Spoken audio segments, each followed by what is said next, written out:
বৌমা, তুমি এত সকাল সকাল উঠেছো কেন? আমাদের এখানে কেউ এত তাড়াতাড়ি ওঠে না, ঠিক আছে? তুমি 10:30টার নিচে ঘুম থেকেই উঠবে না, মনে থাকবে। কি বৌমা, তুমি শাড়ি পরেছো কেন? শাড়িটাই পরতে হবে না, ঘরে যাও। আমি দেখো বাবুকে দিয়ে এক্ষুনি পাঠিয়ে দিচ্ছি, তোমার টপ আর শর্টস গুলো পাঠিয়ে দিচ্ছি। ওগুলো কি বৌমা, রান্না করছো কেন? রান্না বাড়ি কিছু করতে হবে না। তুমি একটা কাজ করো, তো তোমার শ্বশুরকে যে কোনো একজনকে ম্যানেজ করে জোম্যাটো আর নয়তো সুইগি থেকে অর্ডার করে দাও খাবারগুলো। অত হাত পুড়িয়ে আর রান্না করতে হবে না দেখি।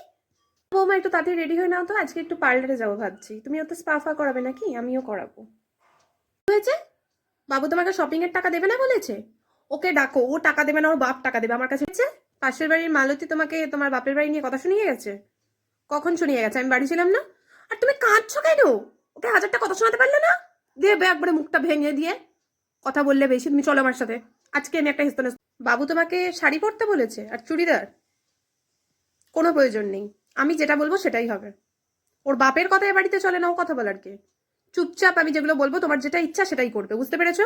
কি হয়েছে? পিরিয়ডস হলে বৌমাদের সকাল সকাল চান করতে হয়, এটা বলেছে তোমাকে? শোনো, এ বাড়িতেও তো কিছু করতে হবে না। তোমার না ঠান্ডা লাগার ধাত আছে? কিচ্ছু সকাল সকাল চান করতে হবে না, বেলা করে চান করবে, গরম জল করে চান করবে, বুঝতে পেরেছো? এদিকে এসো তো, কটা ছবি তুলি।